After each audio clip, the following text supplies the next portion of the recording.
لە وڵاتی بەریتانیا چەندین عەشیرەتی کوردی لێ و بەریتانیایان ئاوادان کردوتەوە. یەکێک لە بەناوبانگترین عەشیرەتەکان عەشیرەتی شێخ اسماعیلیە کە ژمارەیەکی زۆریان لە وڵاتەیە و لە ئێستادا بڕیاریان داوە کە ساڵانە فستیڤاڵێکی جوان بۆ عەشیرەتەکەیان ئەنجام بدەن. لە ڕۆژی 4 ئەم مانگەدا یەکەم فستیڤاڵیان ئەنجامدا کە تیایدا چەندین وتاری تێدا پێشکەش کرا. مامۆستا یاسین دەستپێکی فستیڤاڵەکەی بە وتارێکی گرنگ کردەوە. بەناوی خۆی بەخشندەی میهرەبان، ئەمڕۆ لە شاری بێرمینگهام لە وڵاتی بەریتانیا خزمانی قەومی شێخ اسماعیلی عەشرەتی خۆمان کۆبووینەوانێ ئافرەتان و هەروەها پیاوان بە شێوازێکی خێزانی بە مەبەستی سازدانی دیداری عەشرەتی شێخ اسماعیلی کە بۆ یەکەم جارە لەم وڵاتەیە دوای ئەوەی کە ڕێژەیەکی زۆری و قەوم و عەشرەتەی ئەمەتایە سوپاس بۆ خوا ئەمڕۆ سەرکەوتانە ئەم دیدارەمان ساز کرد لەم هۆڵەیە لە مزگەوتی برایەتی کە ئەتوانم بڵێم کاریگەری زۆری هەیە لەسەر دڵدەرونی خزمان جا لێرە یاخود لە هەرێمی کوردستان. بۆ بۆنەیەوە من بە خێراتنی یەکبەیەکی خزمانەکەم دەستی هەمیانە گوشمیان خەمە سەر و سەر چاوم و سڵاوی خزمانی ئێرەشەکەێنم بە قەومی خۆمان لە عەشرەتی شێخ اسماعیلی هیوای سەرکەوتن و لەشتاقی بۆ هەموو لاگەخوازم. لە دیدارەکەدا خوانێکی کوردی پرچێژیان لەلایەن ڕێبازی حاجی ساڵحەوە پێشکەش بە ئەندامانی عەشیرەتەکە کرد. ئێمە وەکو عەشرەتی شێخ اسماعیلی پێمان خۆشە لە هەموو شوێنێک لە هەر جێیەکە هەبین ئەم کۆبوونانە ئەنجام بدەین و عەشرەتی ئێمە سەرۆکی عەشرەتەکەمان کاک سالاری مامەنەسەیە ڕەیس و سەرۆکمانە و مەرجەعمانە و خۆمان بە خۆشحاڵە زانین کە ئەندامێکین لەم عەشرەتە. چۆن توانیت ئەم ژمارە زۆرە کۆکەیتەوە؟ ئەوە ئیشی خۆمانە. ئێمە من کوڕی حاجی ساڵحم، من ڕێبازی حاجی ساڵحم پێڵێن، باوکی من هەر بەو بەناوبانگە بەو کۆبوون و بەو خزمایەتێ باوکم یەکێکە لە ڕیشتپێکانی عەشرەتی شێخ اسماعیلی بۆیە ئێمەژە ڕێچکەی ئەومان گرت. ئامادەبووان دڵخۆشی خۆیان بۆ فستیڤاڵەکە دەربڕی و پێیان وایە کە ئەو جۆرە دیدارە زۆر گرنگە بۆ خێزانەکانیان. سەرەتا بە خێراتنی کەناڵە بەڕێزەکەتانەکەم ئەمە وەکو عەشرەتی شێخ اسماعیلی ئەمڕۆ هەستاین بە سازکردنی کۆبوونەیەکی کۆمەڵایەتی بۆ ئەم خزمانی عەشرەتی شێخ اسماعیلی کە لێرە لە بەریتانیا ئاژین. ئەلحەمدولیلا هەبوونی ئەم کۆبوونە کۆمەڵایەتیە گرنگیەکی زۆری هەیە بە حکمەوەی لە وڵاتە هەمووی مەشغوڵی ئیش و کار و کەسابەتە زۆر نایپەژێتە سەر ئامشۆکردن تەنانەت تەلەفۆنیش. ئەلحەمدولیلا ببوونی ئەم کۆبوونە کۆمەڵایەتیەوە کە دەستی کاک ڕێبازی حاجی ساڵح خۆش بێ هەستا بە سازکردنی ئەم کۆبوونەوە گرنگێکی زۆری هەیە کە ئەم خەڵکەیەکە بینن ئەمە وسیلەی ڕەحم لەلایەنی شەرعەکەوە مژۆکە و لایەنی کۆمەڵایەتی یەکتر بینینیەکە ئەحواڵپرسینی یەکە چونکە بەڕاستی لە وڵاتە وردەوردە ئەگەر ئەم کۆبوونەوانە نەبن وردەوردە خەڵک ئەو ڕەحم و سۆزەی کە بەرامبەر یەک هەیەتی نایمێنێ. منداڵانیش بێبەش نەبوون لە خۆشی دیدارەکە و هاوشێوی گەورەکان بەشداری فستیڤاڵەکە بوون. والله هەر حەزمەکە جلی کوردی لەبەرکەم هین دایکم پێیوتم هەموو خەڵکی لێرە جلی کوردی لەبەرەکە ئەمجا ئەمەش تازەیە لە کوردستان هێناومە ئەمە یەکەم جارە لەبەر یەکەم. هەر زۆر جوانە مبارەکی بێ. ئیمڕۆ زۆر خۆش بوو هەمومان لێرەین قسەکەین دەمەتەکە هەموو شتێک خۆش بوو نان خۆش بوو. عەشرەتێک هەر کەسێک بە ئێمە بکرێ خزمەتی یەکەی بە تایبەتی عەشرەتەکەمان لە هەر کوێ و لە هەر شوێنێک ئیشی بە ئێمە بێ بە هەر قسەیەکی خێر بێ حازرە بین. سەرکەوتوو بن بەڵێ دەستی خۆش بێ دووبارە عەزیەتان کەشن. سپاس بۆ ئێوە.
بسم الله والصلاة والسلام على رسول الله وعلى آله وأصحابه أجمعين.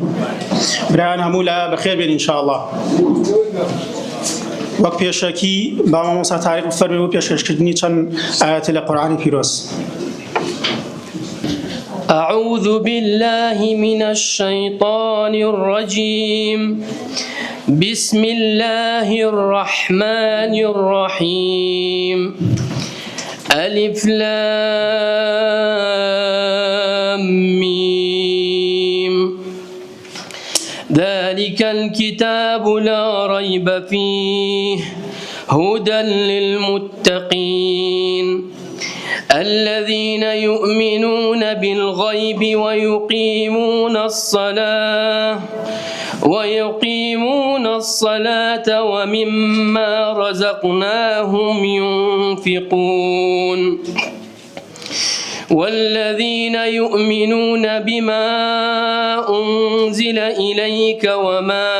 أنزل من قبلك وبالآخرة هم يوقنون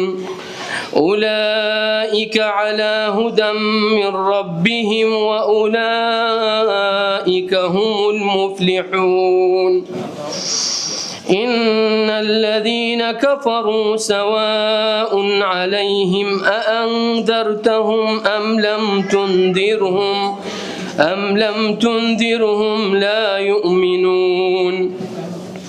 ختم الله على قلوبهم وعلى سمعهم وعلى أبصارهم غشاوة ولهم عذاب عظيم ومن الناس من يقول آمنا بالله وباليوم الآخر وما هم بمؤمنين يخادعون الله والذين آمنوا وما يخدعون إلا أنفسهم وما يشعرون في قلوبهم مرض فزادهم الله مرضا ولهم عذاب أليم بما كانوا يكذبون وإذا قيل لهم لا تفسدوا في الأرض قالوا إنما نحن مصلحون ألا إنهم هم المفسدون ولكن لا يشعرون. الله جزای خیری مامۆستا تاریق باتەوە. برایی بەڕێز خزمانی ئەزیز سڵاوی خوای گەورەتان لێبێ بە خۆشحاڵیەوە بە ناوی خۆم و کاک ڕێبازی حاجی ساڵحەوە بە خێرهاتنی هەموو لایەکەکەم. ئامادەبوونی ئێوە لێرە مایەی پەروەشی و نیشانەی پەروەشی و خەمخۆریتانە بۆ تاک بە تاکی ئەم عەشرەتە و مایەی خەمخۆریتانە بۆ قەزەی کۆبوونەوە و قەزەی کۆمەڵایەتی لەم وڵاتەدا. ئەمڕۆ لەم مناسبە کۆمەڵایەتیە کە یەکەم جارە لەم وڵاتە شتێکی وا کە ئەنجام ببدرێ و کۆ ببینەوە جێی خۆیەتی کە بە ناوی هەموو لایەکەوە دەستخۆشی لە کاک ڕێباز بکەم بۆ ئەم ئەرکە کە پێهێستاوە. هیوادارم لەم چەند کاتژمێرەی کە لێرە پێکەوەین کاتێکی خۆش و ئارام بەسەر بەرین. ئەنجامدانی ئەم جۆرە کۆبوونەوە کۆمەڵایەتیە لەم غوربەت و دووریە لە نیشتیمانە کارێکی گەورە و پیرۆزە و ئینشاءڵڵا هیوادارین نمونەی ئەم کۆبوونەوە و کۆبوونەوەکانی کە بێتە مایەی تەوی و خۆشەویستی لە نێوان گەنجان و لاوانی عەشرەتدا ئینشاءڵڵا. ئەمڕۆ لەم مناسبە کۆمەڵایەتیە میوانێکی بەڕێزمانەیە مامۆستا یاسینی بەڕێز لە لامان میوانە بە خێرهاتنێکی گەرمی لێکن هیوادارین سەفەرەکی خۆش و ئارامی کردبێ کە بە سەردانێکی کۆمەڵایەتی و تایبەت تەشریفی هێنا بۆ وڵاتی بەریتانیا. ئێستاش مامۆستا یاسین فەرمی بە پێشکەشتنی چەند وتەیەکی بەنێر. بسم الله الرحمن الرحيم الحمد لله وصلى الله وسلم على سيدنا محمد رسول الله وآله وصحبه ومن والاه. ربنا لك الحمد كما ينبغي لجلال وجهك ولعظيم سلطانك آمين. عزیزان و خۆشەویستان مامۆستایانی بەڕێز خزمانی زێدە ئازیز السلام علیکم و رحمة الله و بەرەکاتوه. سەرەتا ئەمێ ئەوەتان ئەرزکەم ئەگەر هەر دوو کەسێ بەیەکەوە یەک چپەش بکەن غەڵبەغەڵبێکی زۆر لە نێو قاعەکەیە دروستە بێ جاتکایەکم هەیە ئەگەر ئەو غەڵبەغەبە لە کاتی قورئان خوێندنەکە شار هەبوو ئەگەر کەمێ سەبر بگرن و بە ئارام بنەزانم زۆرێکی تایە ڕەنگە مدەیەکی باش بێکتان نەبینیوێ مەجای ئەوەش هەرە بێ ئینشاءڵڵا ئەو دیدارە چونکە دەنگەکە قاعەکە کە دەنگە شپەیەکەی دەنگەیاتەوە و خەڵک تێناگا لە وتەکان. خۆشەویستان من زۆر خۆشحاڵم کە هاتوومەتە خزمەتتان بە سەردانێک بۆ وڵاتی بەریتانیا و لە هەرێمی کوردستان لە سلەیمانی و ناوچەی شارەزورەوە. خۆشحاڵم بەوەی کە هەندێک لە میوان و ئەزیزان هاتوون گەورەیان کردوین لە غێری عەشرەتەکەی خۆمان چەند مامۆستایەکی بەڕێز کە هاتنیان گوڵبارانەکەین. خۆشحاڵم بەوەی کە ئەم ئەزیز و خۆشەویستانە کە ڕێژەیەکی زۆریان هەیە ڕەنگە تیانە بێ 25 ساڵە نەمان بینی بێ یاخود زیاتر یاخود ڕێژەیەکیان تایە کە بە دیداری یەک شاد نەبوو بێتن لە کاتێکە لە بەریتانیاشن بەڵام لەم دیدارەیە ئەو فرسەتە خوای پەروەردگار ڕەخساندوێتی بۆ ئەوەی کە چاومان بە یەکتری بکەوێ و بە ناوی ئێوەشەوە من سوپاسی کاک ڕێبازی حاجی ساڵحی کانیپانکاکەم کە سپۆنسەری کردووە و ئەرکی ئەم خوانەی ئەم ڕۆی گرتوۆتە ئەستۆ خوای گەورە پاداشتی باتەوە. من سڵاوی هەموو کەس و کارتان پێگەیەنم ئومێدم وایە کە هەمووان دڵخۆش بن و کامەران و بەختەوەر بن بۆ ئومێدەم کە ئینشاءڵڵا هەمووان لە ڕێگەی گەیشتن بن بە دەستخستنی ڕەزامەندی خوای پەروەردگار و هەمووان بتوانین سەربەرزانە سەرفرازانە لەم وڵاتەیە ژیان بکەن و پەیوەندی و پەیوەستبوونێکی تۆکمە و تند و تۆڵ هەبێ لە نێوان کوردان بەگشتی و ئەم عەشرەتە کە عەشیرەتی شێخ ئیسماعیلیە کە عەشرەتێکی پڕشکۆ و شکۆمەندە و ڕیشێکی قوڵ و لە مێژینەی هەیە و خاوەنی وێزگەی پڕ لە سەروەری بێشومار و بێئەندازە لە ژیانی خۆیە. شانازی عەشرەتی شێخ ئیسماعیلی کە دەوڵەمەندە بە کەڵەپیا و بە خێرخواز بە پیاوانی کۆمەڵایەتی بە پیاوانی ئاشتی خواز کە گوندەکانی عەشرەتی شێخ ئیسماعیلی پڕن لەو جۆرە کەڵەپیاوانە سپاس بۆ خواکە ئێستا و مێژوو و ئایندەش هەمووان شانازیان پێواکرێ. عەزیزەکانم ئەم کاروباری خزمایەتیە طبعاً زۆر گرنگە کە ئاینی پیرۆزی ئیسلام بایەخی پێدا پێغەمبەری خوا صلی الله علیه وسلم بایەخێکی زۆری پێداوە بە خزم و کەسوکار و بە دەوروبەر نەک ئەوەندە بەڵکو خەڵکانێک کە ئینسان ئەیان ناسێت مجرد ناسینەکە ئەبێ وامان لێ بکا کە عەسف و سۆزێکمان هەبێ بۆ یەکتری لە ئایندەیە. پێغەمبەری خوا صلی الله علیه وسلم وڵاتی خۆی خۆشەویست پێغەمبەری خوا صلی الله علیه وسلم مەکەی خۆشەویست کە ئەی فەرموو ئاوریدایەوە ئەو کاتێک کە دەرچوو ئەگەر ئەهلەکەی تۆ و خەڵکەکەی تۆ منیان دەرنەکردایە ئەی مەکە جێم ناهێشتیت بەڵکو شاخێکی وەکو ئوحودی خۆشەویست کە لە فەرمودەکەیە باسیەکە نەک ئەوەندە هەموو جارێ ئەچوو بۆ سەرگۆڕی یەکێک لە پیرێژنێک کە وەفاتی کردبوو ئەچوو بۆ سەرگۆڕی دوایی دایکە عایشە لێ پرسی ئەوە بۆچی ئەچی بۆ سەرگۆڕی ئەو پیرێژنە خۆ خزم و کەسش نییە ئەی فەرموو کانت تەزورنا ئەیامە خەدیجە لە سەردەمانێکا کە خەدیجە زیندوو بوو خێزان و هاوسەرم بوو سەردانی ئێمەیە کرد ئەو سەردانانە زۆر گرنگە. ئەوم فکرەیە کە هاتە پێشەوە خۆشەویستان طبعاً بەرهەمی زۆری هەیە ئەم جۆرە دیدارانە. من لە ساڵی پار ساڵ نوێ بەر لە ئێستا لە گەشتێکم بۆ ئەوروپا بۆ فەڕەنسا و ئەڵمانیا و ئەو چەند وڵاتێکی تر لەوێ چوومە لای یەکێک لە خزمەکان کە چوینە ئەوێ دەستیان کرد بە گریان کە چوینە ماڵەوە دەستیان کرد بە گریان وتمان باشە ئێمەشیان خستە گریان لە دوای یاژیر بوونەوە و کەنانمان خوارد و وتیان کاکە چۆن ناگرین 9 ساڵە ئەمە یەکەم جارە کەسێک بێ لە جەژنی قوربان تەقەبا لە دەرگامان و جەژنە پیرۆزەمان لێ بکە. جایەک تکای لێکردم کە بیگەێنم ئەوش ئەوەیە ئەیگوت ڕێزی ئەو دەن کە چکلێتە بگرن کە لە نوێژی کە لە جەژنەکانە هەڵیەگرن لە ماڵەکانی یەکترا حرمەتی یەکتری بگرن کاتێکە نزیکن لە یەکتریەوە کە دوور ئەکەونەوە کە دابڕێن ئەو جارە عەتف و سۆز و گەرمی و تام و چێژی نیشتمان وە کەسوکار وە دەوروبەر وە خانەوادە باوک دایک برا ئامۆزاکان پورزاکان لە گەڕەک و بانەکانە ئێستا ئێمە هەموو لە بەرچاو چاومانە کە لە کۆڵانەکانی پانیپانکە و گرێزە و خراپە و شانێری و ماو و کەچەڵی و دێ حاجی و هەروەها کێلەکەوە و گوندەکانی تر چوارتاق و جگە لە گوندەکانی گەرمیان کە مناڵ بووین یاریمان کردو هەڵسوکەوتمان کردو هەمووان پێکەوە هەمووان ئێستش تامەزرۆی ئەو سووتانە هەیە لە دڵ و جەرگمانە بۆ ئەو جێگەیە. ئەزیزەکانم من ئەزانم لێرە قورسە ژیان لە ڕووی مادیەوە ناڵێم هەمووان تێرن لەخوا بەزابێ ئەزانم هەمووان ماندوون ئەزانم هەمووان وێڵ بوون بە دوایی دۆزینەوەی نیشتمانێکا کە بتوانن ئەسپی خۆتانی تیاتاو بن بتوانن تاسوق و تامەزرۆیی شکۆمەندی تیا بشێنن بەڵام لەگەڵ ئەوەیشا ئەزانم کەوا ژیان لێرە کە نەتوانی لەگەڵ کۆمەڵگەیەکی وەکو بەریتانیا دەمەجبی تێکەڵبی بەسەر بەخۆیی خۆت بە کولتوری خۆت مێنیتەوە ئەزانم زۆر قورسە بۆیە هونەرێکی زۆر گەورەیە کە ئینسان لە وڵاتەیە هەڵکا هونەرێکی زۆر گەورەیە کە ئێستا بە بەرگی کوردیەوە ئاوا دێندیدار سازەکەن هونەرێکی زۆر گەورەیە کەوا پەیوەست بن بەم دینەوە بەم ئیسلامەوە بەم نەریتەوە بەم خۆجوانەوە کە ئێمە لە عەشاری خۆمانە لە کوردەواریە پارێزگاریمان لێ کردووە. زۆر گرنگە ئینسان کە ئەژی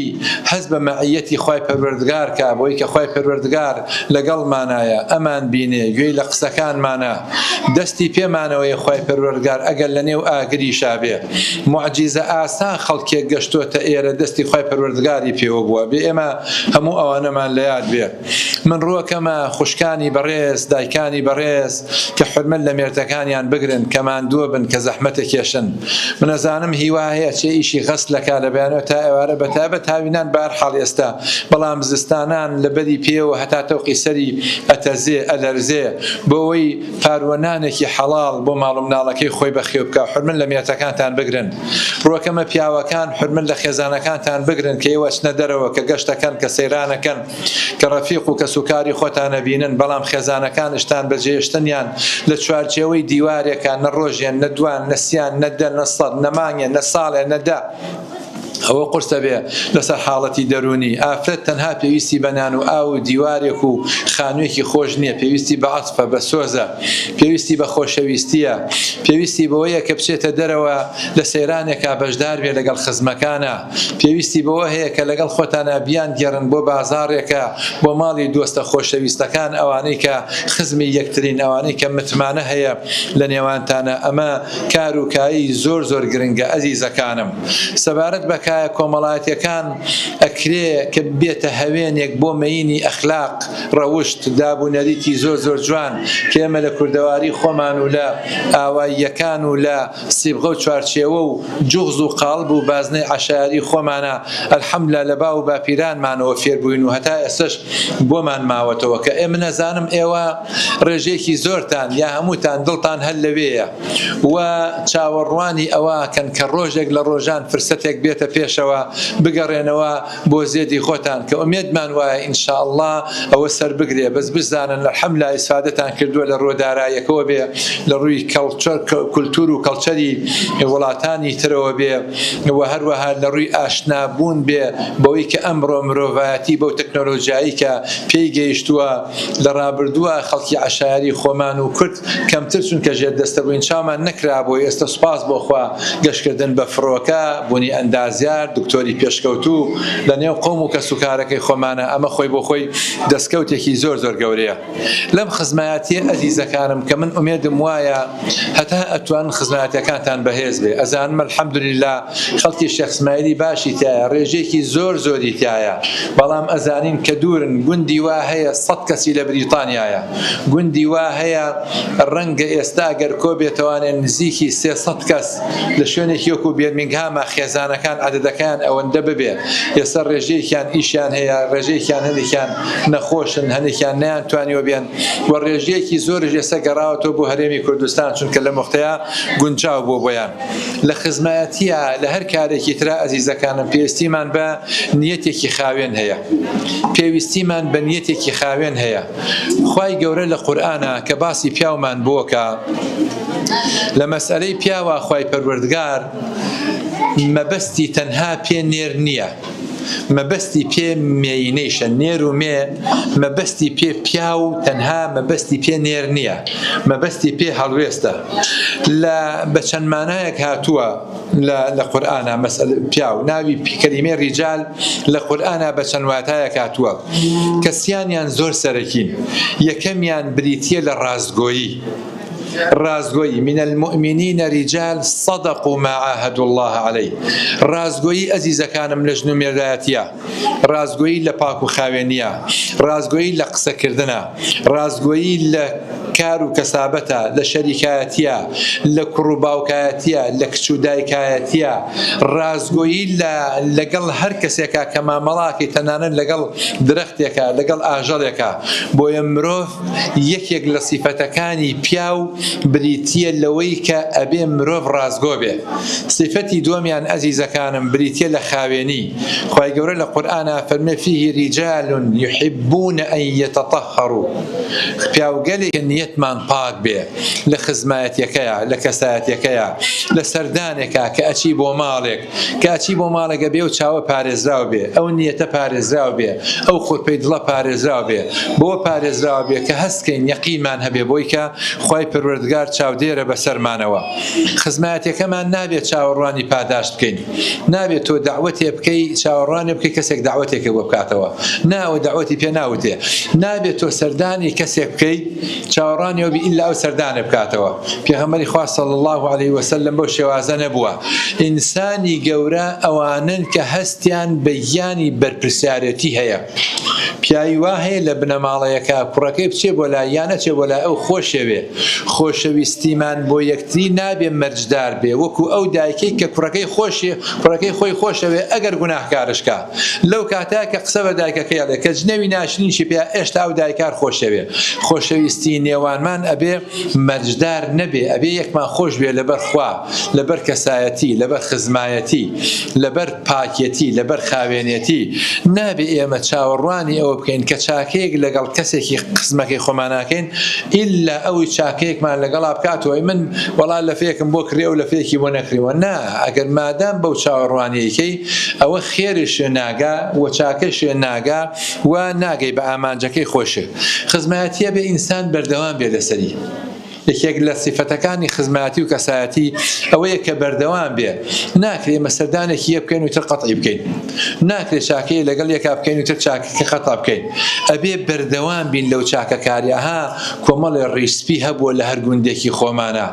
هەر کە ناویان ئەهێندێ یەکسەر خەڵک ڕەحمەتیان بۆ نێرێ ئەها پیاوانی خوا بوون ئەها خەڵکانێکە بوون ئەزیزەکانم ئێمە لە دینداریمانە با خۆمان سادەکەینەوە خۆمان خاکی بکەینەوە خاکی شتەکانمان زۆر ئاڵۆز نەبێ زۆر معقەد نەبێ نەیبن بەلای فەلسەفەیەکی زۆر قوڵا سادەیی کە سەیرەکەین با و باپیرانی ئێمە خواپەرستێکی زۆر جوانیان کردووە ها لە زۆر لە گوندەکانە خەڵکانێک بوون کە مامە سۆفیەک بووە مامە پیرەیەک بووە ڕیسپیەک بووە کە ئەڕۆی بۆ مزگەوت یەک پارچە گەوهەر بوو ئەها کە سەیرێکردی دەستێکرد بە خەندە و پێکەنین ئەها نورمان لە نێو چەوانیانە ئەبینی ئەها بوون بە کۆتری مزگەوت و سورە یا یەک دڵی بە مزگەوتە هەڵواسرا بوو ڕەنگە هەر یەک لە ئێوە ئێستا ناوی دەیان کەسمان لە لابێکە لە گوندەکانی خۆمان نابوون سپاس بۆ خۆی پەروەردگار کە ئەوانە جێگەی شانازی بوون بە سادەیی بە خاکی بوون خواپەرستیان کردووە خواپەرستیەکی عەمەلی و کردەیی ئەزیزەکانم ئەم قسانە کە ئێمەیکێن ڕەنگە سوودی نەبێ تەنها قسە بەڵکو ئەبێ بەرجەستە بکرێ بەکردەوە چەندە تۆ لە خزمەتی قەومەکەی خۆتای لە خزمەتی دراوسەکەی خۆتای لە خزمەتی ئامۆزاکەی خۆتای لە خزمەتی خاڵ و پورزاکەی خۆتای لە بینی خزمەکانە جاری وا هەیە جۆرێک لە حقد و بغز و قین و ململانەیەک ئەمە هەن دروستە بێ گەورەیە بۆ پیاوانی خوا لە نێو خزمانە کە گوێ بۆ حاڵەتانە نەیەن بڵێ من ئیشەکە بۆ خواکەم کابرا ئەگەر قسەشم پێ بڵێ لە کاتی سەختی و ناڕەحەتیە هەر بەدەمیەوە بم خۆ بەکەم گرتن ئەزیزەکانم خۆ بەکەم گرتن یەکێکە لە سیفەتی پیاوە گەورەکان ئەوەی کە مرۆڤ لە بینی خزمەکانە ئەبێ زۆر خۆ بەکەم گربێ، زۆر خاکی و سادە بڕوانێ بۆ خۆی. خەڵکی لوودبرس ناحەزی خوایە، یەکێکە لە گوناهە هەرە گەورەکانش، یەکێکە لە گوناهە هەرە گەورەکان.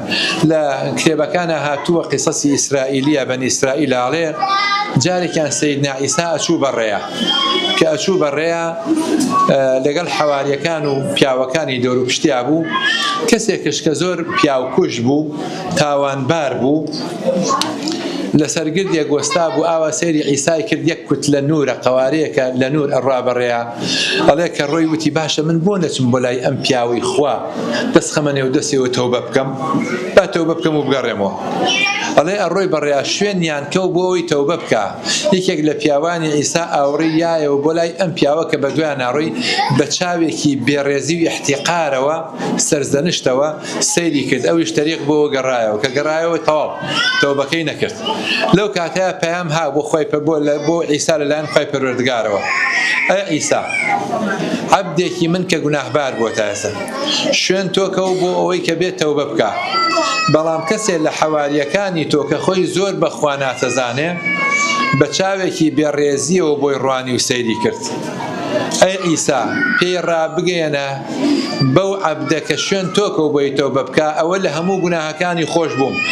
بە حەواری و پیاوەکەی لای خۆت هاوڵەکەی خۆشت ڕابگەیەنە هەچی کاری کردووە هەتا ئێستا سفرم کردەوە، کردم بە تۆزی بابردەڵە و بردم بە ئاسمانە. پیاوی خوا ئەوەیە کە باڵی سۆز و خۆشەویستی نەویەکە، پیاوی خوا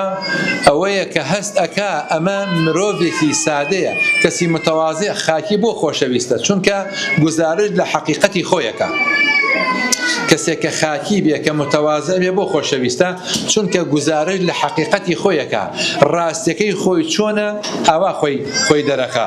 بۆیە لەسەرمان پێویستە ئەوانەی کە پیاوانی خوان لە عەشرەتەکانە ئەزیزەکانم باڵی سۆز و خۆشەویستی بۆ یەکتری نەویکەین، بەدەم یەکەوە بین، خۆ بەکەم گر بین، خۆ بەکەم زان بین، بۆ ئەوەی کەوا لە خزمەتی خۆم و کەسوکاری خۆمان نابین. خاڵێکی تر ئەزیزەکانم لە بینی خزمەتیە کەمێ ئەرتان کەم، ئەوش بریتیە لە چاونوقاندن خۆی گێلکردن لە هەندێک هەڵەو کەم و کوڕی کە ڕوویە. هیوا هەیە ئەچێ بە شوێن وردەکاری زۆر ئاگەڕێ. ئەو کەسانەی کە پیاوی گەورەن ئەوانن جاری وا هەیە گوێی لەوا بێ کە قسەی پێوتێ لای خزم و کەسەکەی خۆیەوە، بەڵام ئەم وەڵامش نایەتەوە، خۆی گێلەکە. چاوپۆشی هەیە بەرامبەر بە خزم و کەس و دەوروبەرەکەی خۆی. ئەمەیە ئینسانەکان گەوراکە وەکو پێغەمبەران عەلەیهیمو السەڵات وەسسەلام. هەتا ئەتوانن ئەزیزەکانم لە ڕێگەی خزمەتکردن بە خزم و کەسەکانتانەوە خۆتان بگەێنن بەخوا. نزیکترین ڕێگە بۆ گەشتن بەخوا خزمەتکردنی مرۆڤەکانە، خزمەتکردنی ئینسانەکانە، خزمەتکردنی دەردەدارێکە، خزمەتکردنی بێنەوایەکە، خزمەتکردنی کەسێکە کە ڕوو لە وڵاتاکە کە کەسێکی وای نییە، بەڵام تۆ مەوایەکی بۆکەیتەوە پەنای ئەی، بەڵام تۆ لە خزمەت یابیت و خزمەتێکی ئەوەکەیت. جا خاڵێکی تر ئەزیزەکانم، یەک لە کێشە هەرە گەورەکان ئەوەیە کە هەندێک کەس هەن لە نێو عەشرەتەکانە تەحەممولی ئێش و ئازار ناکەن، یەکسەر خریشکێکی لێ بەرزەبێتەوە، هاوارێکی لێ بەرزەبێتەوە، دێمە فڵان کەس تووشی کێشەیەکردن دەوەیکردن، ئەبێ ئێش و ئازاری یەکتری قبوڵکەین. جاری وایە کەسێکە بێ لە هەریەکە نوێنێ شەیتان زەفەری پێنێ، جاری وا هەیە تووشی هەڵەیەکە بێ کە تووشی ئەم هەڵەیە بێ معنای وان نییە ئینسانەی تر ئەبێ زەربی بێنی بەسەرا و سفری بکەیتەوە بەخوام ئینسان ئاوایە. زۆر جار ئەزیزەکانم ئەوانەی کە گوناهکارن ئەگەڕێنەوانێ، ئەوانە خەڵکە ئەبنە پیاوی خوای گەورە. زۆر نمونەشمان هەیە لەو شێوازە کە تۆبەیان کردو و گەڕاونەتەوە، نمونەیەکی جوان پێشکەشەکەن. بۆیە بێ ئێمە تەحەممولی ئازاری یەکتری بکەین، تەحەممولی هەڵەکانی یەکتریش بکەین. پاشان یەک لە سیفەتەکان کە هەیە لە ناو خەڵکیەکە ئەوش منەتکردنە بەسەر یەکە، ئەوڵێ ئەوم بۆ کردو، ئەوڵێ داوەتی ئەوم بۆ کردو، ئەوڵێ من ئەو کارم بۆ ئاسان کردووە، لێ من ئەوە نەپارەم مایە. ئەمە لەبەر خوا بکرێ، خزمەتی ئەوە نییە کە منەتی تیا بکرێ بەسەر یەکتریا، ڕەچاوی حاڵی یەکتری بکەین. جاری وایە کەسێک حەسوودیەکە با بە کەسێک کاکە لەبەرەوە نیەتی، جاری وایە کەسێک دەنگ بەرزەکاتەوە بەسەر تا لەبەر ئەوەیە کە لە ماڵەوە تووڕێیە، کێشەیەکی توش بووە، ئیشەکە نایە بەدەستەوە. یعنی مەبەستمە ئەوەیە ئێمە هەمووان ئەبێ تەحملی یەکتری بکەین و پاساو بێنینەوە بۆ یەکتری پاساو بێنینەوە بۆ یەکتری یعنی ئەو کەسانەی زۆر نزیکن لە خواوە ئەوانن کە زۆر پاساو ئەهێننەوە بۆ یەکتری کەسێ قسەیەکی پێڵێ بڵێ کاکە لە بیری چوو قسە پیاڵێ بڵێ کاکە کێشەی هەبوو یەکێک مەسەرەن بە خێسەیەک وەسێتەکە بڵێ کاکەوە دیارە گرفتێکی هەیە مشکلەیەکیە شتێکی ئەوە پاسەی بۆ بێنیتەوە منەتکاری نەبێ بەسەر یەکتریا مڕاعاتی یەکتری بکەین جاری وایە کەسێکە تووشی موسیبەتێکە بێت تووشی هەڵەیەکە بێت هیوا هەیە زۆر بەتوندی سەرزەنشتێکە دا بەزنە سەری لەناو قەوم و عەشرەتانە یەکەم جار ئەو کەسەی کە لێ قەومێ لە ئامێزی بگرن ئەنجا دوای ئەوە کە هادی بۆ وەزعەکە ئەو جار سەرزەنشتی بکەن بڵێ براکەم ئاوا نابێ بۆ شێوەیە نابێ ئاوا ئەبێ پاشانش کەسێکە گلەیەکی هەیە لە من لە تۆ ێ بەسەر چاو گلەیەکە خەمە سەرم سەر چاوم گلەی لە دۆستەکرێ کاڵێ کاکە نەهاتی بۆ تەعزیەکە ێ باشە بڵێ نەهاتم وەڵا پێم نەکرا نەهاتی بۆ ماڵم مادام پێی خۆشە خزمایەتی بەو هامشۆیەوە خۆشە ئێستا منەزانم لە شادێک و بێرمینگامە لەم قەومەی خۆمانە خەڵکانێکی تایە بەدەمەوەن بۆ هاوکاری بۆ داڵدەدان بۆ پەنادان بۆ چون بۆ تەعزیە بۆ بەدەمەوە چوونی خەڵکی ماشەڵا ناویان هەیە لەخوا بەزیابێ ئەڕۆی بۆ هەر شوێنێ بۆ هەر لایەگەڵێ کاکە وەڵا ئەو فلان و فلان و فیسار ماشەڵا لەوێن بەدەمی ئەو خەڵکەوە هەن نمونەیان جوانە ڕووی با و باپیری خۆیان سپی کردوتەوانێ نمونەیەکی زۆر جوانەکەوانە پێشکەشیەکەن هەتا ئەتوانن لە بۆنە و یادەکانی یەکتریا بەشداری بکەن شەکراوێکە خوانەخواستە پرسەیەکە مناسبەیەکە بۆنەیەکە جەژنێکە دیدارێکی ئاوایە هەتا ئەتوان بچن بۆ لای یەکتری ڕاستە ڕەنگە ئەرکە کە قورس بێ بەس یەک شەمان ئێستا ئەکرێ شەوان ڕەنگە بکرێ ئەو کاتانەی کە ئۆفن ئەو کاتانەی کە دەرفەت هەیە کەسێکش کە ناتوانێت عوزرێکی هەیە عوزرەکەی بخەنە سەر و سەر چاوی خۆتان پاشانش یەک تێبینیەکم هەیە من لێرە ئەزیزەکانم ئەوش ئەوەیە وەکو پێغەمبەری خوا صلی الله علیه و سلم فەرمێ الأقربون أولى بالمعروف یا قسەیەکە هەر قسەیەکە الأقربون أولى بالمعروف ئەمە لە کاتێکا کە سەدەقەیەک دەی کە چاکەیەکەکەی کە خێرێکەکەی سەیری ئامۆزاکەوکە بزانە پێویستی پێ نییە سەیری پورزاکەوکە سەیری خاڵۆزاکەوکە سەیری دەوروبەرەکەکە سەیری ئەهلی ئاوایەکەی خۆ بکە تۆچی جاری وایە هاوکاری خەڵکێکەکەی کە دوورە بەتایبەت ئەوانی کە خوا پێداون ێ باشە تۆ بۆ هاوکاری ئەوانەکەی ئەوەی کە لە پێشتەوەی کە تۆ هاوکاری بکەی خزمەکەی خۆتە بەخوا مەحەبەت و خۆشەویستی جەخاتە بینی یەکتریەوە کاتێکە هاوکاریەکی باشی ئەەکەی ئەنجا حتا ئەتوان دڵی یەکتری خۆشکەن ئەزیزەکانم جاری وایە گوێگری بۆی دڵی خۆشە بێ جاری وا هەیە وەسفی کەسێکەکەی دڵی خۆشە بێ جاری وا هەیە لێرە تۆ تەلەفۆنەکەی بۆ باوکی ڕەفیقەکەت والله ئەوە لەگەڵ فڵانەکە ساین پێکەوەین الحەمدولله تەلەفۆنەکەی بۆ دایکی جاری وایە ئەحواڵ پرسیریەکەی جاری وا هەیە لە نێو خێزانەکانە کێشەیەک ئەبێ چەند خۆشە تۆ لێ ببڕێ قۆڵی لێڵ ماڵی بچی بۆی کە کێشەکە چارەسەرکەی خێزانەکە بنەری بۆ لای خێزانەکەی بڵێ نەسیحەتی بکە ئەنجا تۆ خۆ نەسیحەتی پیاوەکە بکەیت بە هەمان شێوە بەو شێوازانە ئەو جار عوزری یەکتری قبولکەن ئەزیزەکانم ئەوەندەی کە ئەتوانن عوزر و پاساوی یەکتری قبولکەن بۆ ئەوەی کە ئێمە ئەگەر عوزری یەکتری قبول نەکەین عەزیزەکانم وەڵاهی لەگەڵ یەکە هەڵ ناکەین هەر یەکەمان لە دایک و باوکێکین لە بیئەیەکین لە ژینگەیەکین خەلفیەتی سەقافی و ڕۆشنبیریمان جیاوازە زۆر جیاوازین لە یەکتری تۆ خۆ حەزی لە خواردنێکە کەسێک تر حەزی لە خواردنێکی ترە حەزی لە خەوە لە شوێنێکە کەسێک تر لە شێوازێکی تر ئەمانە لە یەکتری قبولکەین نەیکەین بە کێشە دیکتاتۆریەتمان نەبێ وەڵام من چۆن بیرەکەم و خەڵکا بێ هەمووی ئاوا بیرکاتەوە خاڵێکی تر ئێوە کە خزم و کەسی یەکن لێرە ئەزیزەکانم پێویستە کە شورا بە یەکتری بکەن کە پێویستە پرست و ڕاوێشتان هەبێ بە یەکتری بۆ ئەوەی کە بتوان زاڵن بەسەر گرفت و کێشە و مشکیلەکانە من خۆشحاڵم کە بە خزمەتتان گەشتم خوشکانی بەڕێز و هەروەها برایانی بەڕێز لە عەشرەتی شێخ اسماعیلی کە نمونەیەکی جوانی عەشرەتەکانە تەبایەکی باشێ لە بینە سپاس بۆ خوا عەشرەتێکی زۆر دیارە هەر لە سەردەمی عوسمانیەکانەوە کە عەشرەتی شێخ اسماعیلی 500 سواری هەبووە کە وەکو لە کتێبەکانە هاتووە کتێبی سەردەمی عوسمانی هەیە کە ئێمە کتێبانەمان هەیە دیراسەمان کردووە هاوتای عەشرەتەکانی تر دراوسەکانی تر تر لە عەشرەتەکانی تر کە شان بەشانی یەک الحەمدولله خزمەتگوزاری زۆر جوان پێشکەش کراوە سڵح و ئاشتەوایی زۆر باشەیە لە نێوانە و ئەم قەومە بەرگریەکی بێوچانی کردووە لە خاک و گەل و نیشتمان کۆمەڵێک ڕۆڵەی و قوربانی پێشکەش کردووە لە پێناوی ئەم گەلەیە و ئێستش لەسەر خاوێنی و پاکێتی عەشایری خۆمان دابوونەریتی با و باپیرانمان پەیوەست بە ئاینی پیرۆزی ئیسلام و هەڵگرتنی شوێنپێکانی پێغەمبەری خوا صلی الله علیه و سلم بەردەوامین و هەروەها بەردەوام بین. من جارێکی تر خۆشحاڵی خۆم دەرەبڕم بۆ خزمان و خۆشەویستان کە ئاشنا بوومەوە پێتان و من بە گەشتێک هاتووم لە سلێمانیەوە و لە شارە زورەوە بەرەو وڵاتی بەریتانیا.